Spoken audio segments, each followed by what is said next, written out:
মাদ্রাসায় শিক্ষা ব্যবস্থা আজকে ধ্বংসের দিকে চলে যাচ্ছে। শিক্ষক নয়, শুধু মাদ্রাসা নয়, শিক্ষা প্রতিষ্ঠানগুলো, জেনারেল এডুকেশন যেখানে প্রোভাইড করায় সে সমস্ত শিক্ষা প্রতিষ্ঠানগুলো শিক্ষকের অভাবে, শিক্ষক শূন্য হওয়ার দরুন, বা একটা দুটো শিক্ষক আছে, পর্যাপ্ত পরিমাণে শিক্ষক না থাকার ফলে সেখানে আপনার শিক্ষা ব্যবস্থাটাকে ধ্বংস হতে চলেছে।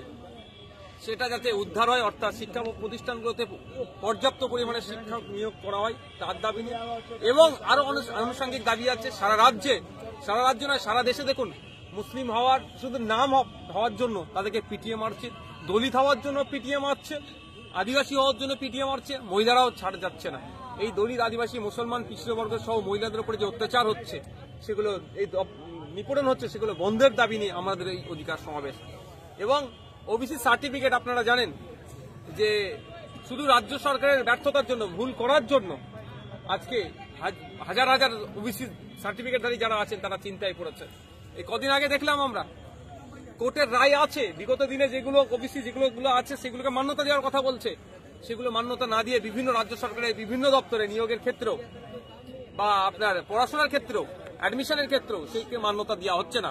আমরা ওবিসি পুনর্বহালের জন্য আমাদের এই অধিকার সমাবেশ।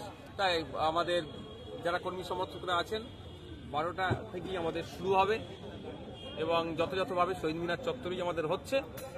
শেষ পর্যায়ে আমাদের যারা রাজ্য নেতৃত্বরা খতিয়ে দেখতে এসেছি, আমাদের পরিস্থিতি, এই প্রস্তুতি তুঙ্গে আছে, আপনারাও দেখতে পাচ্ছেন, আপনারা নিশ্চিতভাবে অনেকক্ষণ দেখিয়েছেন। আগামীকাল বেলা 12টা থেকে আমাদের সমাবেশ শুরু হবে। কালকে আপনাদের সভা, আজকে আমরা যখন এই জায়গায় উপস্থিত হয়েছি দেখলাম, শুনলাম যে আপনি কোর্টে গিয়েছিলেন। হ্যাঁ, রাজ্য সরকার বারবার আটকাচ্ছে আমাদেরকে, আমরা যে মানুষের কথা বলি সেটা বলতে দেবে না, আমাদেরকে কোণঠাসা করা দেওয়ার চেষ্টা হচ্ছে, ঘরের মধ্যে ঢুকিয়ে দেওয়ার চেষ্টা হচ্ছে। সেই জন্য আমরা কোর্টে গিয়েছিলাম। অ্যাডভোকেট জেনারেল রাজ্য সরকারের পক্ষ থেকে বারবার তিনি বলছিলেন যে কোনো ইনডোর স্টেডিয়াম চাও আপনাদের দিয়ে দেবো। আরে ভাই, ইনডোর আউটডোরের কি আছে? আমরা মানুষের হকের কথা বলতেছি, যে মানুষের যে অত্যাচার হচ্ছে, অকাপ সম্পত্তি কেড়ে নিচ্ছে, তার বিরোধিতা করতে আসবো। দলিত, আদিবাসী, মুসলমানদেরকে ধর্মের ক্ষেত্রে, জাতের ক্ষেত্রে, বর্ণের ক্ষেত্রে কিভাবে পিটিয়ে মেরে দিচ্ছে সেগুলো বন্ধ যাতে হয় সেই জন্য এসেছি। মহিলাদের উপর অত্যাচার চলছে, বন্ধের জন্য এসেছি।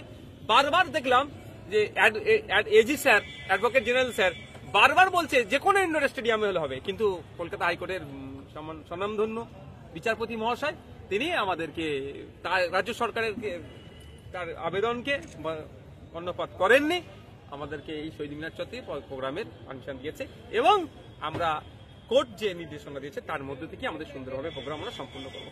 কত লোক আসতে পারে? দেখুন, আমার লোক সম্পর্কে একটু জ্ঞান নাই।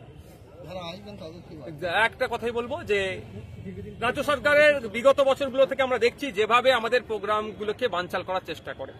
2023 সালে 6 লেনে যেভাবে হিংসা ছড়িয়েছিল, আমাদের লোককে আবার গ্রেফতার করেছিল, আমাদের নামে মিথ্যা অভিযোগ হয়েছিল। আমি যেখান থেকে আসবে তাদের কাছে অনুরোধ এটাই, কারো প্ররোচনায় পা দেবেন না।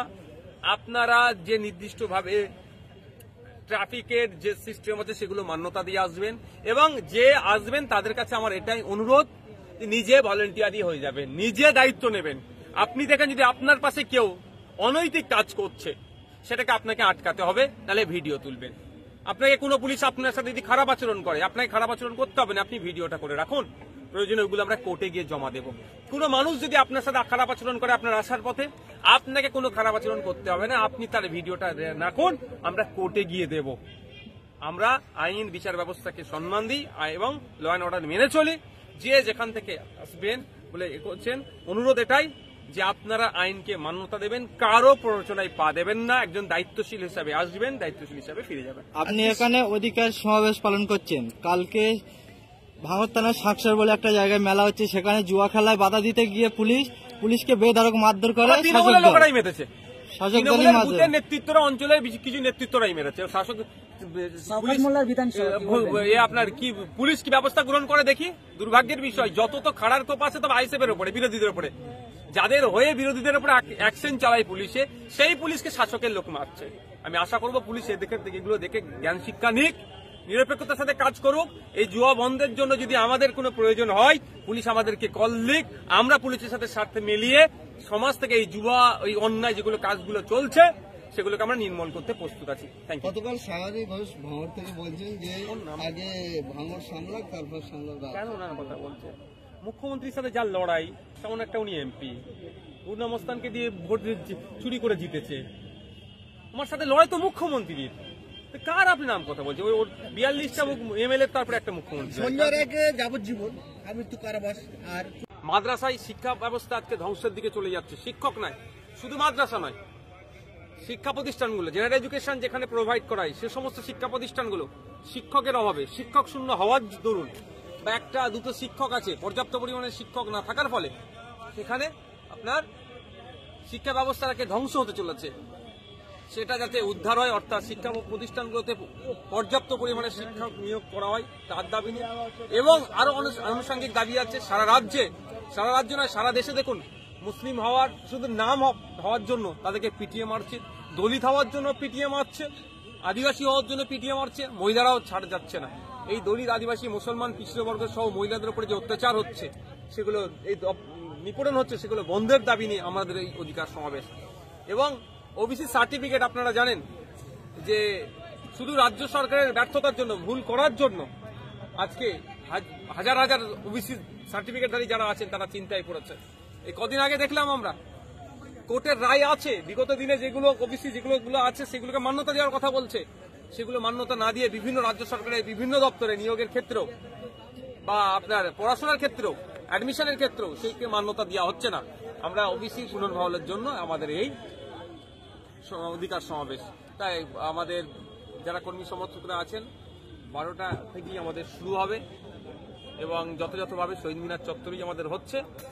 শেষ পর্যায়ে আমাদের যারা রাজ্য নেতৃত্ব আছে খতিয়ে দেখতে এসেছি, আমাদের পরিস্থিতি এই প্রস্তুতি তুঙ্গে আছে, আপনারাও দেখতে পাচ্ছেন, আপনারা নিশ্চিতভাবে অনেকক্ষণ দেখিয়েছেন। আগামীকাল বেলা 12টা থেকে আমাদের সমাবেশ শুরু হবে। কালকে আপনাদের সভা, আজকে আমরা যখন এই জায়গায় উপস্থিত হয়েছি শুনলাম যে আপনি কোর্টে গিয়েছিলেন, কারণ হ্যাঁ, রাজ্য সরকার বারবার আটকাচ্ছে আমাদেরকে। আমরা যে মানুষের কথা বলি সেটা বলতে দেবে না, আমাদেরকে কোণঠাসা করা দেওয়ার চেষ্টা হচ্ছে, ঘরের মধ্যে ঢুকিয়ে দেওয়ার চেষ্টা হচ্ছে।